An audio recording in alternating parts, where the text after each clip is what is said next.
Good evening. I'm Joe Netherbold, and I'm here with your daily tarot card reading for Thursday. That's Thursday. Thursday, April 10th, right?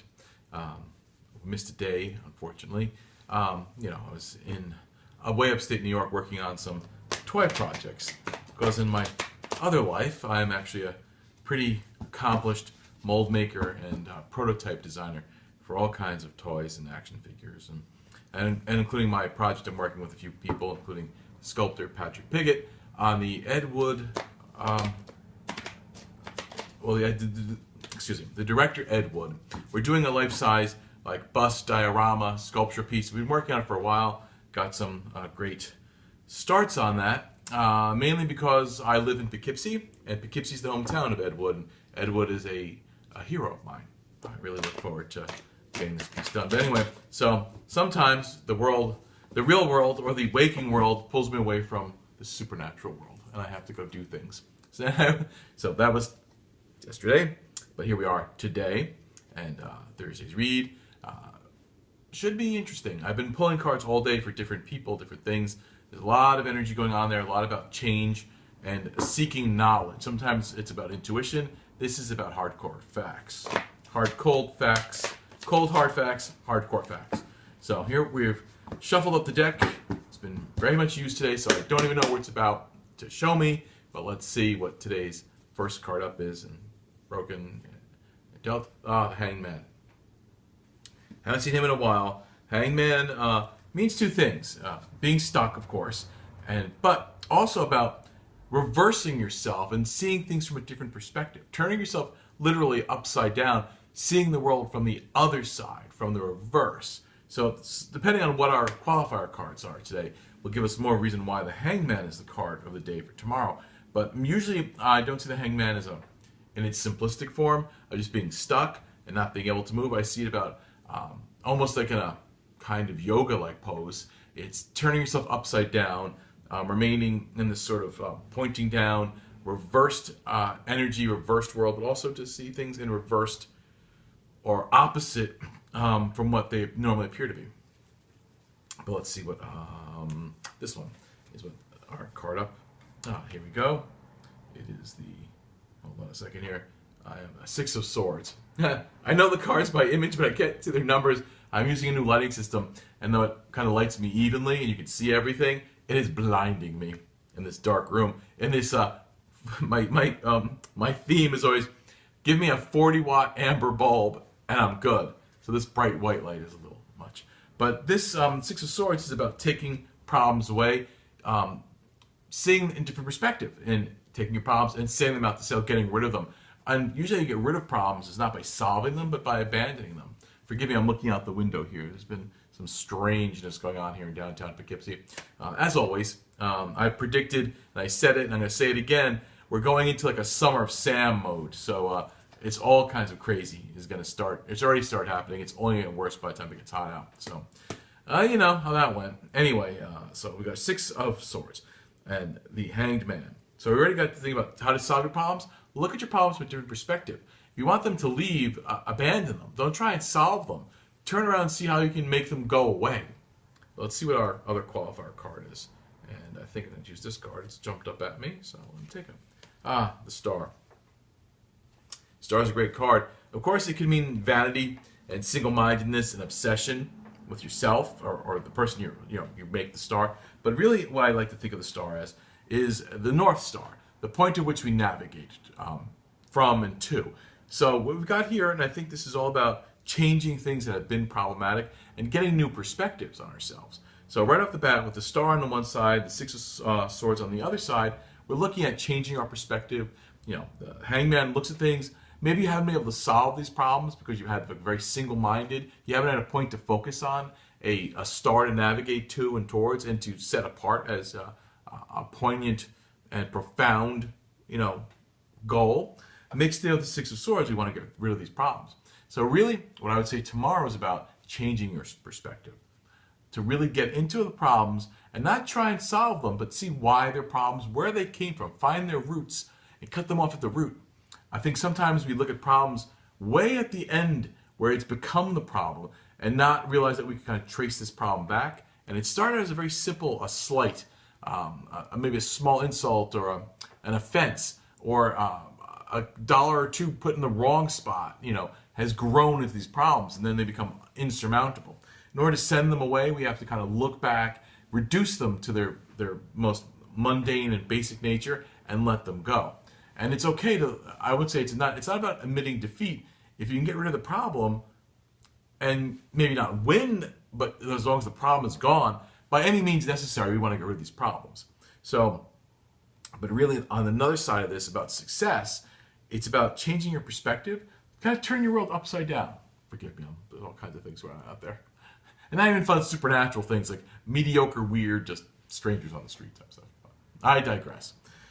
But really tomorrow, what I want you to focus on, and what this energy is all about tomorrow, is about changing your perspective and finding a different point of view. Finding a new star to which to navigate to and to see yourself as. You want to become the star and become the most important point in your world, you have to kind of seek out a destination for you to head towards. So people can then look at you as a leader, as a star, as a point of reference. There is a bit of vanity in here, and sometimes that might have held you back. Sometimes vanity and our not negative but highly critical mentality can then infect us, in that we become so critical of everything that isn't perfect, like we're seeking this perfect world, that if we become so obsessed with that, we think everybody is that way. And we really step back and look at this and reverse how you're seeing the world. To take a moment and look back over your shoulder and say, a lot of people are looking up to you and following you, and they think that you know what to do. And basically, you have to just fake it till you make it. Like, just keep on moving forward and not second guessing yourself. Change your perspective. I think that's really what I'm seeing tomorrow. It's not about being stuck. It's about having wrong conceptions and wrong notices and wrong, what am I really say here? Having a wrong attitude almost. That you've been so adept at trying to deal with the situations, you've kind of kept them alive. You've tried to, they're on life support. If you've tried to fix them, you've kept them alive looking for an answer. If you had abandoned them, these problems would have died in their crib. So consider that. We have to change our perspectives.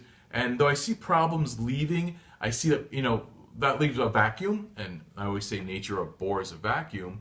We'd want to fill that with some positivity.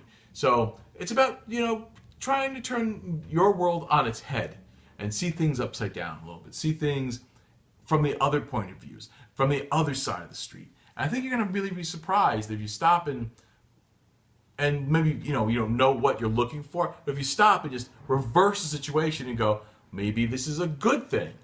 This bad thing I thought was a problem.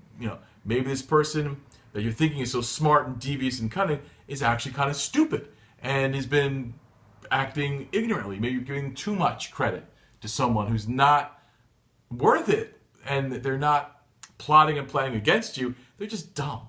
Sometimes it's as simple as that. So you could be your own worst enemy in this whole situation.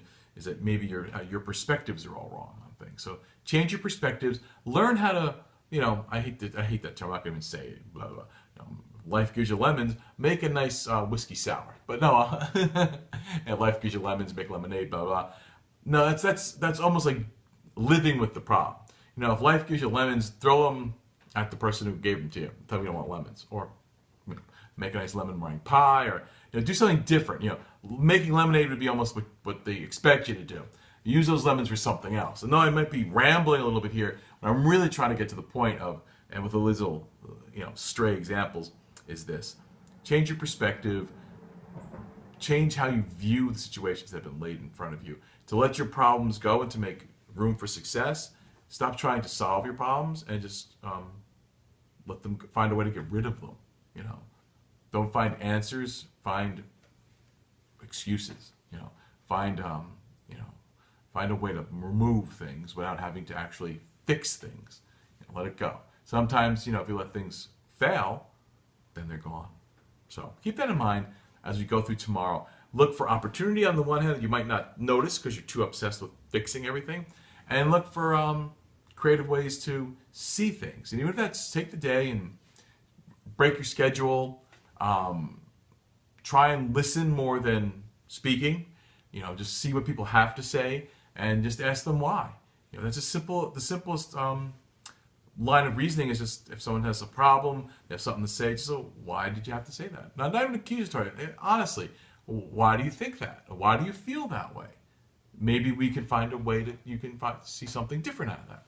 So that's about it. It's an interesting day.